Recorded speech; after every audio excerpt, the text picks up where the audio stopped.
Para dar continuidad al simposio, invito al doctor Ricardo Oliveros Wilches, es cirujano gastrointestinal del Instituto Nacional de Cancerología y el día de hoy nos hablará sobre prevención en cáncer gástrico. El doctor Wilches se encuentra de forma remota con nosotros. Doctor Wilches, le damos la palabra. Bueno, primero que todo quisiera darle las gracias a la doctora Silvia por su invitación a la gente del instituto. No estoy corporalmente allá, pero siempre permanezco con el alma y el corazón en el instituto. Eso es algo que debo dejarlo claro y permanente. La segunda cosa es que con estas presentaciones que he visto hoy, pues uno siempre tiene, ahora sí se ve, ¿no? Ahora lo que yo no veo yo es la presentación, ya le voy a decir, ya. Y entonces una vez viendo estas presentaciones, pues uno tiene que recordar todo lo que menciona la doctora Lina y lo que mencionan los fellows que han presentado, la doctora Sandra, y uno pues se recorre la película durante todo el tiempo que estuvo en el instituto.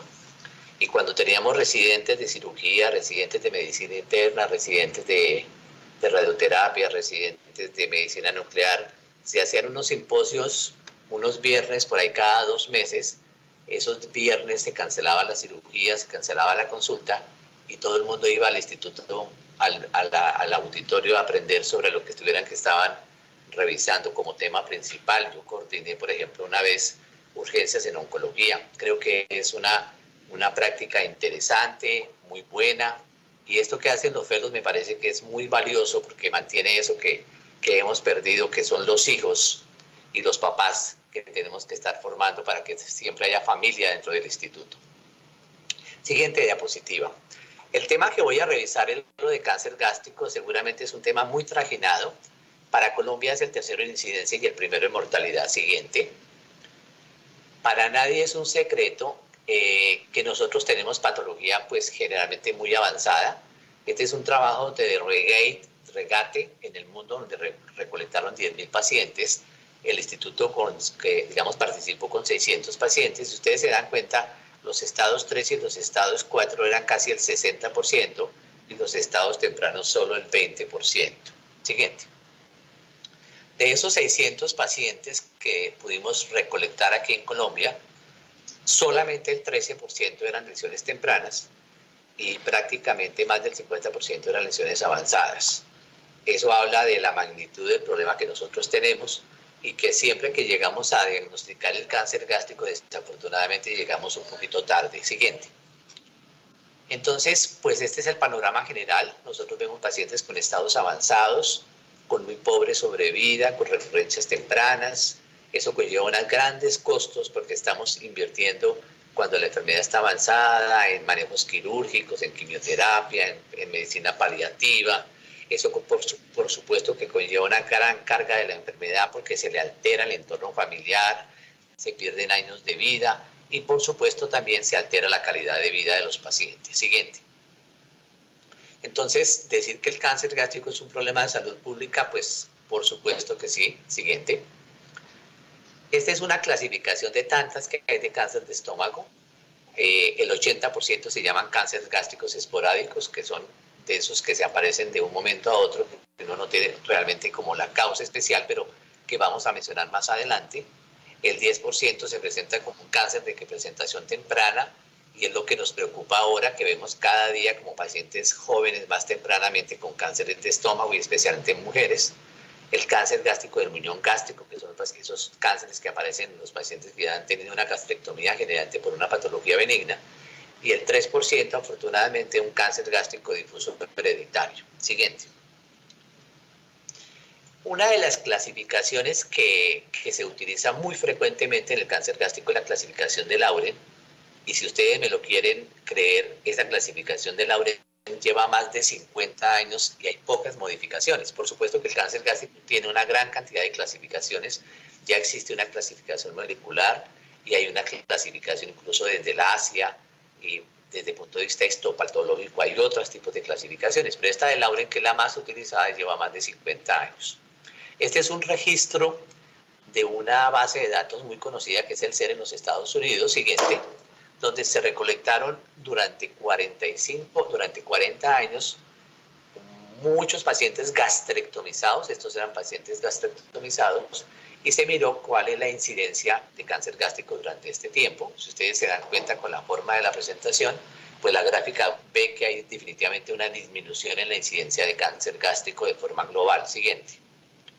Cuando uno mira la clasificación desde el punto de vista de la clasificación de Lauren, que es el tipo intestinal, ustedes ven también que hay una disminución en el cáncer gástrico de tipo intestinal durante ese mismo tiempo. Siguiente. Cuando miramos el cáncer gástrico difuso, vemos que hay como un aumento inicial y luego hay como una declinación sin que la pendiente sea tan similar como cuando la pendiente es ascendente. Cuando miramos lo siguiente, cuando miramos los grupos de pacientes de 40 a 49 años, esta es la incidencia de cáncer gástrico total, disminuye durante todo este tiempo. Siguiente. Cuando miramos la de cáncer gástrico intestinal, también disminuye. Y cuando miramos siguiente, la de cáncer gástrico difuso, ustedes ven que la curva es ascendente. Entonces, ¿cuál es la causa para que los cánceres gástricos de tipo intestinal hayan disminuido y la incidencia de cáncer gástrico? Pues se menciona fundamentalmente que se han mejorado las condiciones de vida, que se han mejorado los hábitos saludables, que se ha mejorado el tratamiento del Helicobacter pylori, pero paradójicamente, con todas esas mejorías, vemos que el cáncer gástrico difuso ha aumentado. Esa es una de las cosas, como de las paradojas que uno va encontrando con este tipo de patología. Siguiente. Esta es una gráfica, una tabla que aparece casi que en todos los textos de oncología. Ustedes ven las características del cáncer gástrico de tipo intestinal de acuerdo a la clasificación de Lauren y las características del de tipo difuso. Si ustedes se dan cuenta en incidencia, parece que el difuso estuviera como estable o incrementándose. La prevalencia en áreas endémicas es baja. La relación con los medios ambientales o con los factores de medioambientales es débil, a diferencia del tipo intestinal. Ocurre más en personas jóvenes. Los factores genéticos están mucho más fuertes en el tipo difuso. La relación hombre-mujer también es un poquito más equilibrada en la parte difusa. Y aquí hay una parte muy importante, la localización del tumor en el tipo intestinal generalmente es distal y en el difuso es proximal. Y eso nos llama la atención porque generalmente la mucosa de la región del estómago, en la región proximal, es lo que nosotros conocemos como la mucosa oxíntica. Y eso es lo que una de las cosas que empieza uno a pensar y que uno lee por ahí en algunos textos, que como que de pronto la mucosa o la célula de origen para este tipo de tumores de pronto puede ser diferente. Si ustedes ven el crecimiento del modelo, el tipo intestinal crece dentro de la luz y sin embargo el tipo difuso crece como dentro de la pared gástrica. Esto es lo que a veces se llaman como la linitis gástrica, que a veces es difícil poder hacer el diagnóstico porque uno toma la mucosa, muestras de la mucosa y no logra conseguir muestras del tumor porque generalmente el tumor como que crece dentro de la pared del estómago. La carcinogénesis del tipo intestinal es muy bien conocida, que es lo que ustedes conocen como la cascada de Correa, y en cambio en el tipo difuso tenemos muy poco conocimiento, casi que un desconocimiento completo. Y desde el punto de vista de la clasificación molecular, el tipo difuso se está relacionado con una cosa que se llama estabilidad genómica, que tiene muy mal pronóstico y generalmente muy pobre respuesta a la quimioterapia, a diferencia de intestinal, que es de inestabilidad cromosomal. Siguiente. Entonces, cuando uno mira este tipo de patología, uno dice, pues lo importante es como conocer, gracias, es muy importante como conocer la historia natural de la enfermedad, es algo conocer como, digamos, cómo es el enemigo, para decir de una forma diferente. Siguiente. Entonces, esta es la carcinogénesis del tipo del adenocarcinoma de tipo intestinal, que es la que nosotros conocemos y que se basan casi que todas las publicaciones y todos los trabajos, que es lo que se conoce como la cascada de Pelayo-Correa. Eso de la mucosa normal, la gastritis crónica, la gastritis atrófica, la metaplasia, la displasia y el cáncer. Siguiente. Pero tenemos el otro que es el carcinoma de tipo difuso, en el cual el tiempo de evolución es un tiempo mucho más corto. Parece que actúan factores medioambientales, por ejemplo, la infección por el Helicobacter pylori, porque parece que tenga algún papel el Helicobacter, y hay algunas alteraciones genéticas, especialmente la mutación de la E-cadherina. La E-cadherina es muy importante como en el mantenimiento de la homeostasis, de la fisiología de la parte celular, en mantener como la integridad de la mucosa. Y cuando esto se altera, pues empieza a haber digamos, como una pérdida de la cohesión de esas células y hace que facilite una serie de procesos genéticos y desde el punto de vista estructurales que hace que se presente el cáncer de gástrico de tipo difuso. Siguiente. Entonces, si nos seguimos basando como en la parte de la clínica, esta es como la progresión natural del cáncer gástrico. Esta es una diapositiva que utilizamos muy frecuentemente nosotros los gastroenterólogos.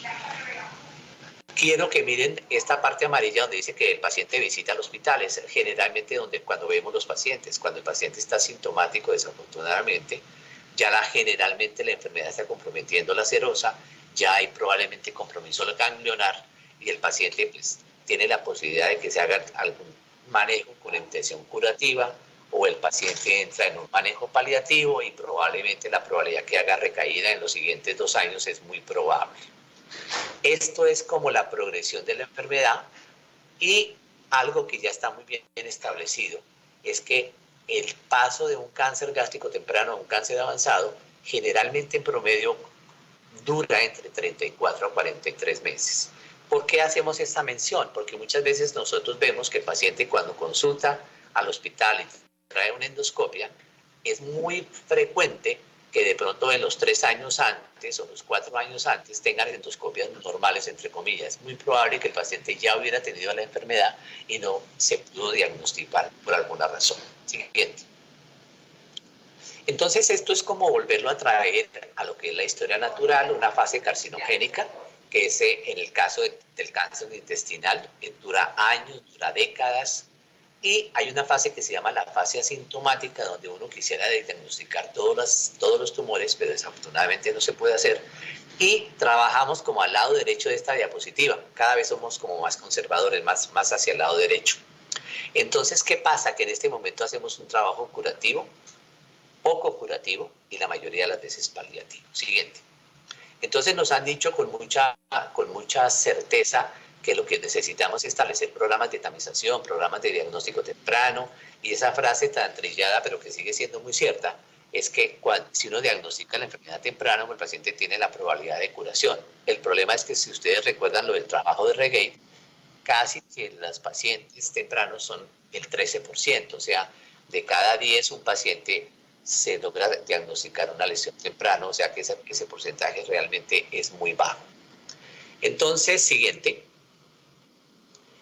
Uno se pregunta, la tecnología ha aumentado, tenemos mejores videoendoscopios, mejores endoscopios, existe la tecnología de la cromoendoscopia vital y digital, existe la ecoendoscopia, existen los colonoscopios o los endoscopios de magnificación.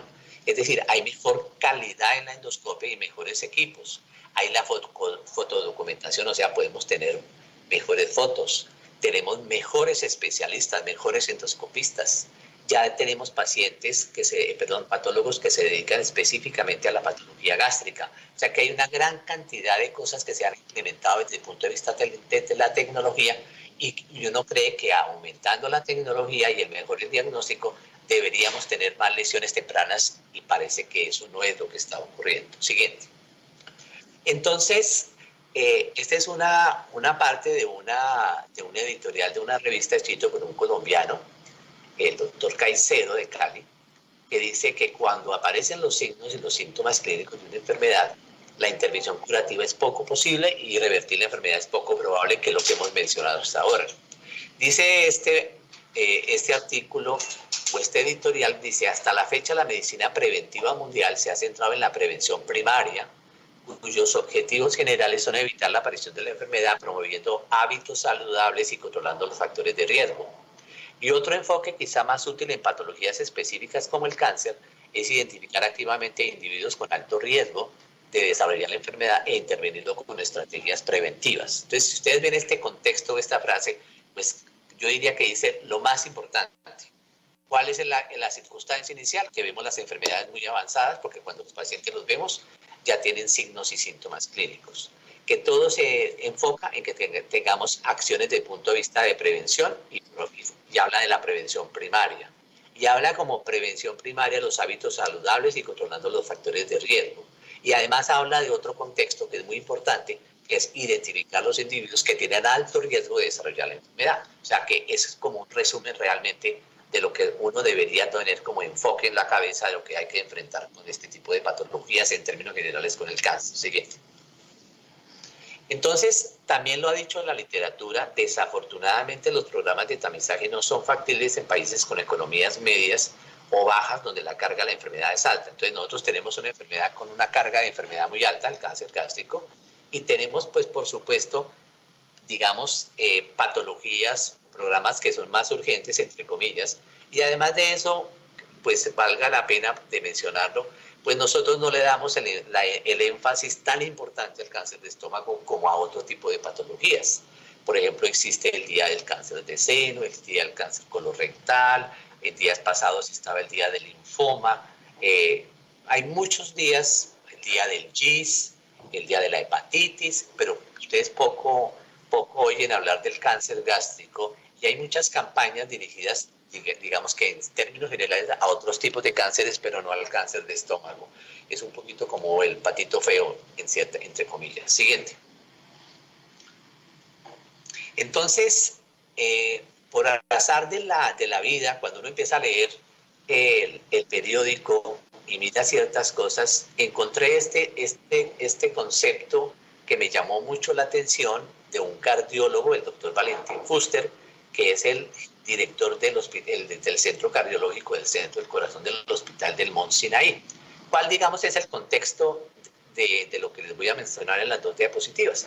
Pues el doctor Valentín Fuster, digamos que empezó a preocuparse de ver tantos pacientes que llegaban a su consultorio y a los servicios de urgencias con las enfermedades coronarias avanzadas, con los accidentes cerebrovasculares, y entonces él veía que como que modificarle la vida a esos pacientes, ya ponerlos a que hicieran ejercicio cuando habían tenido una vida sedentaria, que bajaran de peso cuando eran obesos, que modificaran sus comidas porque ya eran diabéticos, era como lo mismo que nos está ocurriendo con el cáncer de estómago, es llegar como al final de la enfermedad, como al ocaso de la enfermedad.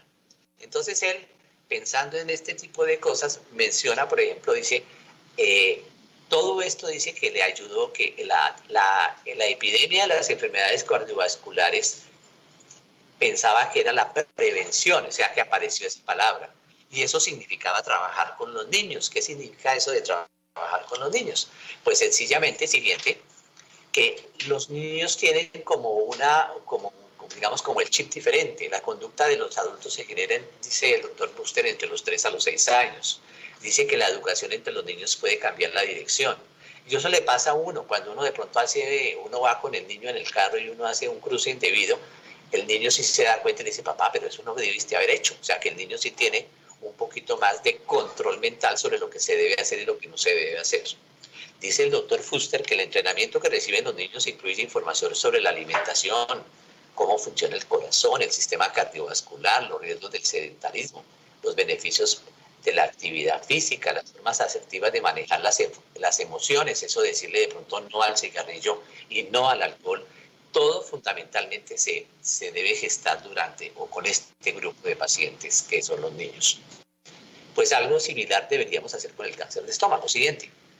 Entonces, cuando empezamos a pensar en eso y miramos la historia natural y dijimos prevención, ¿será que uno puede trabajar sobre prevención? Entonces, si ustedes buscan en PubMed, hoy ponen PubMed prevención y cáncer gástrico, van a encontrar 138 referencias. Siguiente. Hay artículos, por ejemplo, como este, etiología y prevención de cáncer gástrico. Siguiente. Hay otros artículos, por ejemplo, que mencionan, siguiente, que mencionan ya, por ejemplo, prevención primaria y prevención secundaria en cáncer gástrico. Este artículo, por ejemplo, ya habla de estratificación del riesgo de cáncer gástrico de una forma individual. O sea, que hay cosas que existían y que a veces como que uno no las utilizaba. Siguiente. Hablan de la erradicación del Helicobacter pylori como estrategia de prevención del cáncer gástrico. Siguiente. Hablan de estrategias de prevención para el cáncer gástrico como una perspectiva global. Siguiente. Hay este trabajo del doctor Ruge, que es una persona muy referente en este tipo de temas, donde habla del riesgo de cáncer y una clasificación que se conoce como la clasificación de Olga, que para ustedes simplemente es como medir el estado de atrofia del estómago, cómo está el estado desde el punto de vista de atrofia gástrica. Siguiente. Entonces encontramos también un editorial de los portugueses donde tienen una alta incidencia de cáncer gástrico muy parecida o muy similar a Colombia. Y ese editorial dice el cáncer gástrico es un candidato ideal para las estrategias de prevención. Por supuesto que sí, conocemos la historia natural de la enfermedad, habría que hacer algún tipo de trabajo desde el punto de vista general sobre la enfermedad. Y entonces, siguiente, después de todas estas lecturas que tuvimos, pues hicimos esta publicación con los compañeros del instituto, con el doctor Ricardo Sánchez, a quien debo siempre manifestarle su dedicación y su apoyo en todo ese tipo de trabajos que hacemos en el grupo de gastroenterología. Este artículo se llama Cáncer gástrico, una enfermedad prevenible y estrategias para intervención dentro de la historia natural, que es algo que les voy a mencionar enseguida. Siguiente. Entonces, esta historia natural habla de una fase carcinogénica, o sea, que es el tiempo donde se gesta todos los factores de riesgo que pueden incidir para que aparezca la enfermedad. Ese periodo pueden ser de décadas, de años, se multiplica o hay multifactorialidad para los, digamos, factores de riesgo. El Helicobacter pylori es uno de los que están mucho más involucrados. Para nadie es un secreto que nosotros tenemos una infección desde la infancia con una prevalencia que puede llegar a ser del 60 al 80%. Sabemos que no es necesario, pero sí, perdón, es necesario pero no suficiente, y eso habla de que hay otros factores de riesgo que probablemente están involucrados. Siguiente. Entonces hay una publicación de la YAR del año 2014 donde también menciona que erradicar el Helicobacter pylori es una muy buena estrategia para reducir el cáncer gástrico. Y hay muchos trabajos desde el punto de vista de metaanálisis, existe la evidencia completa para evidenciar que cuando se hace tratamiento de Helicobacter pylori en un momento determinado, la probabilidad de disminuir el riesgo de cáncer gástrico puede reducirse hasta en un 34%. Siguiente. Entonces viene la pregunta que se contestó en un consenso de Kioto es ¿cuándo yo debo erradicar? ¿En qué momento de la historia natural de la enfermedad? Y ustedes ven con esta diapositiva que si yo trato el Helicobacter pylori cuando la mucosa es normal, probablemente estoy haciendo el mejor tratamiento posible para ese tipo de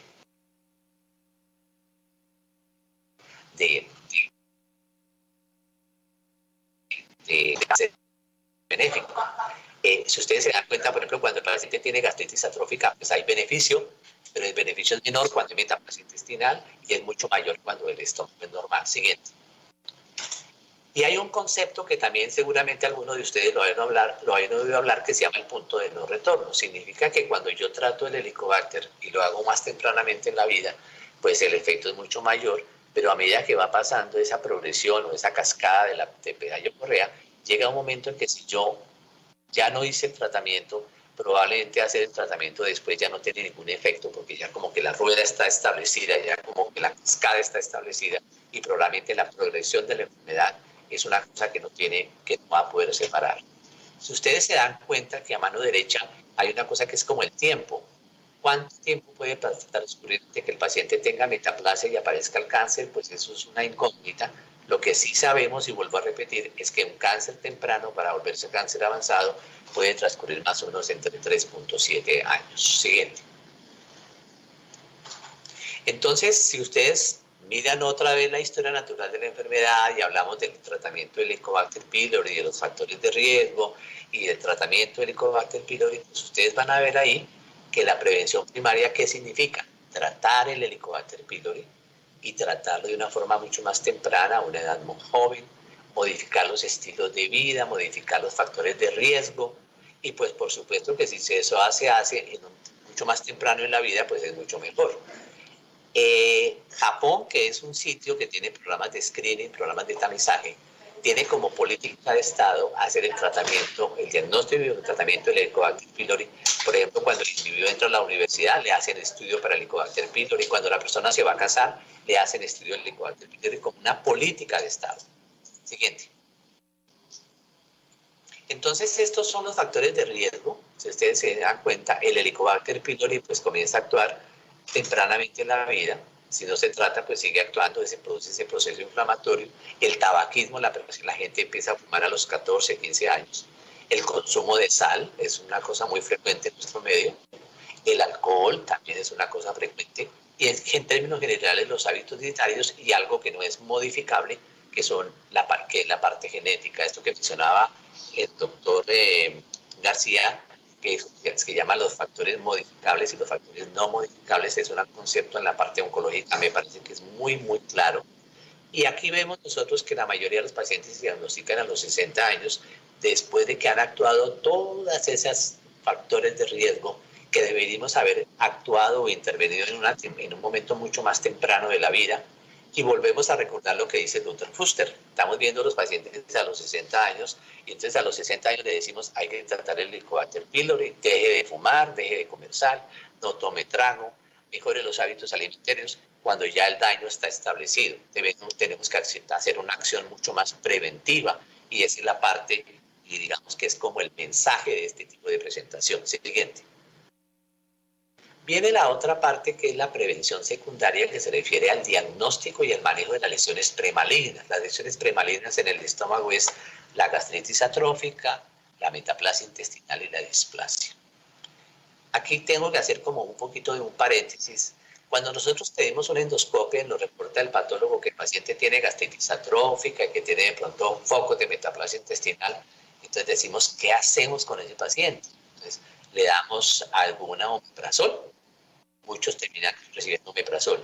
Y resulta que el omeprazol hace que haya menos acidez en el estómago y que este proceso como de atrofia o de envejecimiento sea mucho más rápido. O sea, error, no debe uno darle omeprazol. Y entonces, ¿será que le digo yo al paciente que se tome alguna cosa como el sucralfate, que es un protector de la mucosa? De pronto es una muy buena alternativa. Pero hay una información que no sabemos qué tanta gravedad y qué tanta atrofia tiene el estómago, qué tanta metaplasia tiene el estómago. Siguiente. Entonces, para eso se inventaron esto que se llama la clasificación de Olga. Generalmente cuando se le hace una endoscopia a un individuo, anteriormente se hacía una biopsia del antro y entonces sabíamos si el paciente no tenía atrofia media, moderada o severa. Ahora se recomienda para hacer la clasificación de Olga no solamente tener una biopsia del antro, sino una biopsia del cuerpo, correlacionar, eso lo hacen los patólogos de acuerdo a un porcentaje, y ellos le pueden a uno decir, este paciente tiene un Olga 0, tiene un Olga 1, tiene un Olga 2, tiene un Olga 3 y un Olga 4. Y los pacientes con Olga 3 y Olga 4, más atrofia en antro y en cuerpo, tienen mayor riesgo de desarrollar cáncer de estómago. Siguiente. Entonces, este es un trabajo del doctor Otero y del doctor Ricaurte, que es un patólogo, donde miraron el impacto que tiene este sistema de Olga en la detección de gastritis atrófica. Siguiente. Este es un trabajo de lo que se llama estudios y casos de control. ¿Qué encontraron ellos como conclusión? Encontraron que el Olga permite detectar más atrofia y que la mayoría de los pacientes que ellos miraban y que les hacían este tipo tenían un bajo riesgo de cáncer gástrico. Casi el 90%, 88% tenían un Olga 0, 1 o 2. O sea que esos pacientes, entre comillas, no se justificaría hacer una endoscopia anual como lo hemos venido haciendo. Siguiente. Entonces, dentro de las conclusiones dice lo siguiente. La inmensa mayoría, 88, digámoslo 90%, tienen un riesgo mínimo de tener un cáncer gástrico, Olga 0, Olga 1 y 2. Y otra cosa que implicaría es que no necesitan una vigilancia endoscópica después de erradicarles el helicobacter. ¿A qué se refiere eso? Que probablemente ese recurso que nosotros tenemos, que es una endoscopia, deberíamos racionalizarnos y poderle ofrecer más endoscopias a las personas que realmente lo necesitan. Siguiente. Entonces, cuando uno mira la historia natural y mira lo de prevención secundaria y mira lo de atrofia y mira lo de metaplasia, ya tenemos otro argumento para poder tener idea cómo vamos a intervenir dentro de la historia natural, que es la clasificación de Olga. Si uno ya sabe que es un Olga 2 o un Olga 3 o un Olga 4, ya sabe cuál es su comportamiento frente a ese tipo de pacientes. Siguiente. Entonces, en esto de la Olga es importantísimo que el endoscopista trabaje de la mano del patólogo. De pronto ya algún patólogo en el auditorio me va a jalar las orejas, pero hay patólogos que todavía no están muy familiarizados con la clasificación de Olga, y cuando de pronto el endoscopista le sugiere el Olga para que se lo reporte, el patólogo patina, y eso no es, digamos, no es raro encontrarlo. Por eso es muy importante que el endoscopista trabaje de la mano con el patólogo. Siguiente. Este es un trabajo del doctor Ruge, que es un italiano. Él es patólogo, oncólogo. Si ustedes ven el título, dice estratificación digamos, del riesgo de gastritis, de la atrofia, como estrategia de prevención secundaria para el cáncer gástrico, 5 años de seguimiento sobre un grupo de pacientes de 1.755 pacientes. Edad de los pacientes, 52, incidencia muy parecida a muchos sitios de nuestro país, 8.6, y los pacientes que tenían más riesgo, con un Olga más alto, pues tenían más controles endoscópicos, por lo menos desde el punto de vista anual. Siguiente. ¿Qué encontró el doctor Olga? Encontró que el 77.6 de los pacientes eran Olga 0, que el 14.4 eran Olga 1, que el 5 eran Olga 2 y que solo el 3% eran Olga 3 y Olga 4. O sea, que de 100 pacientes, 3 pacientes ameritarían control endoscópico. Esa es la proporción. Siguiente. Y de esos pacientes que tenían Olga 2, no se encontró ningún tipo de cáncer. En el paciente que tenían Olga 3, si ustedes ven aquí al lado derecho, LG, o sea, displasia de bajo grado, 3 pacientes, displasia de alto grado, HG, ninguno, y cáncer gástrico, 1 paciente. Y de los Olga 4, 1 con displasia de bajo grado, 1 con displasia de alto grado y 1 paciente con cáncer gástrico. Siguiente. Luego tenemos cómo realmente trabajar sobre la historia natural de una forma racional sin tener que incrementar programas de tamizaje de cáncer gástrico. Entonces, aparte de lo que hemos mencionado, existe también el concepto que les mencionaba, que decía el doctor Caicedo dentro de su editorial, que también debemos identificar cuáles son las poblaciones de alto riesgo, poblaciones de bajo riesgo, y las áreas de alto riesgo y de bajo riesgo, que en nuestro país están más o menos muy bien identificadas. Siguiente. Este es el editorial de los portugueses, dice Cáncer gástrico, una oportunidad para la prevención, publicado en el año 2013. Siguiente. Como yo no podía dejar de paso mostrar a la doctora Carolina, que sé que no está en el auditorio, y seguramente darle las gracias por muchas cosas que nos ha apoyado ella durante su gestión. Yo quería que leyéramos la parte final donde dice, ¿qué tan lejos estamos de ganar la batalla contra este grupo de enfermedades? Esto es una entrevista que le hacen con relación al Día Mundial del Cáncer.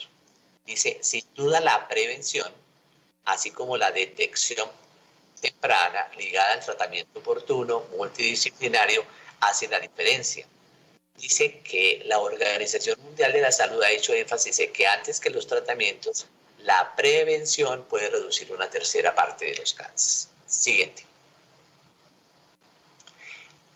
¿Por qué tengo que darle gracias a la doctora Carolina? Porque nosotros con la doctora Carolina le propusimos al doctor Gavidia que pudiéramos hacer esta guía.